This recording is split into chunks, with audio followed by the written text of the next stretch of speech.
less than 20 days away from Gen Con, and I'm sharing all of the footage that I got from there so that you have an idea of what to expect. I didn't know what to expect. It was my first year going, and as I walked in, it was just a sea of white noise and a bunch of people at tables playing games. And that was exciting and super overwhelming. Naturally, I looked around and I looked for someone who looked friendly, and he was sitting at a table with some kind of shirt on, and I said, "Hey, can I interview you?" And he said, "No." And I said, "Oh, okay." And as we talked a little bit more, he said it was because he was volunteering and he couldn't be on film with that company, but if I came back the next day, he would allow me to interview him then, and that is exactly what you see here. I'd never heard the term game mechanic before, and he sat down patiently and we discussed games, and I felt really comfortable being there. Also, he has zero social media presence. Like, he was very adamant, like, no social media, but he was happy to let me film him. So this is what you have. This is Harrison. Hi, I'm Harrison. I am a volunteer at Gencon. I've been volunteering with a couple of companies, but I'm a gamer. I love playing games, all different kinds, from RPGs to tabletops, and I love teaching people about this hobby because I really think that there's something for everybody. What does a game mechanic mean? Game mechanic is kind of the rules of the game. We use mechanics to describe a group of rules that work together to create some kind of element. For example, if I'm mixing together dice rolling, so dice rolling in order to attack somebody is the attack mechanic. So you can have certain set of rules that dice work in specific ways. Those dice then all combine to make the attacking mechanic for the game, and then that's how the game mechanic works. A couple of common game mechanics are you might have secret deception, which is a whole set of rules for hiding who you are in a game in order to...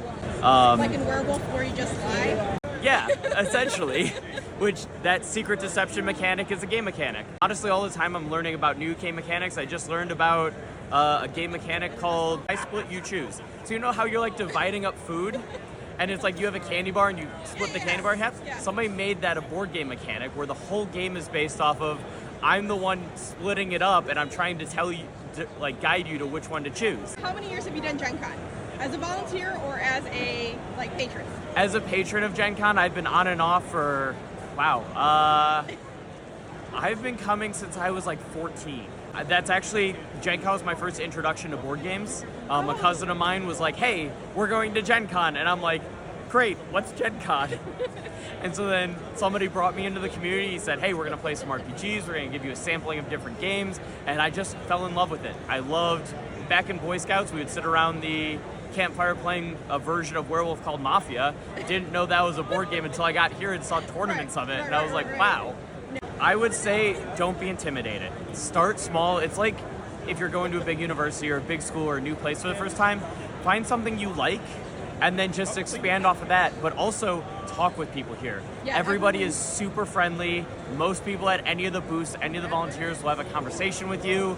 I've honestly just walked around and been like, "Hey, what's your favorite board game?" And they're like, "Oh my gosh, my favorite board game is this." Or it's like, "Hey, I really like this. Can you tell me something similar?" And they will just have a conversation with you, direct you in the right direction, or just go try out board games. Depending upon where your community is, a lot of us come here because we have a board gaming community. We don't have to be like, "Oh yeah, it's not that kind of nerdy thing that I kind of do." It's like, no, everybody here is into it. Exactly. Everybody here kind of knows at least a little bit of the lingo and is willing to accept you for who you are. It's a really great community. It is, it really is. What's your favorite game of all time? My favorite game of all time is probably Quacks of Quedlinburg.